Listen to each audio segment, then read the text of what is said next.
అందరికీ శుభోదయం. మార్చి 30, 2026 మదనపల్లి మరియు కలికిరి మార్కెట్ సంబంధించిన సమాచారం. అనంతపురం మార్కెట్ అయితే ఇకపై సమాచారం ఉండదు. ఎందుకంటే అక్కడ పెద్దగా దిగుమతి రావడం లేదు. కేవలం 3,000, 4,000 చిన్న బాక్సులు మాత్రం వస్తున్నాయి. అవి కూడా లోకల్ వ్యాపారస్తులు కొనుగోలు చేస్తున్నారు. అక్కడి నుంచి ఎటువంటి ఎగుమతులు లేవు. బహుశా ఈ రోజు నుంచి అనంతపురం మార్కెట్ సంబంధించిన సమాచారం ఉండకపోవచ్చు.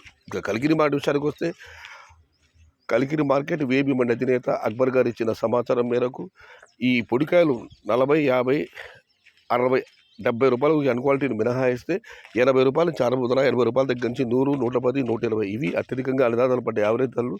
టాప్ అండ్ టాప్ 130 రూపాయల దగ్గర నుంచి 140 రూపాయలు. టుడే కలికిరి మార్కెట్ టమాటా small boxes 80 rupees starting rate, 140 rupees ending rate. ఇక మదనపల్లి మార్కెట్ దిగుమతి విషయానికి వస్తే, రైతు మిత్ర పీవీఎస్ మండి అధినేత వెంకటేష్ గారు ఇచ్చిన సమాచారం మేరకు కొన్ని మండీలకు పెరిగింది, మరికొన్ని మండీలకు తగ్గింది, ఇంకొన్ని మండీలకు ఇంచుమించు అలాగే వచ్చింది. మొత్తం మీద చూస్తే పెద్దగా మదనపల్లి మార్కెట్లో దిగుమతి విషయంలో నేటితో పోలిస్తే మార్పు లేదు.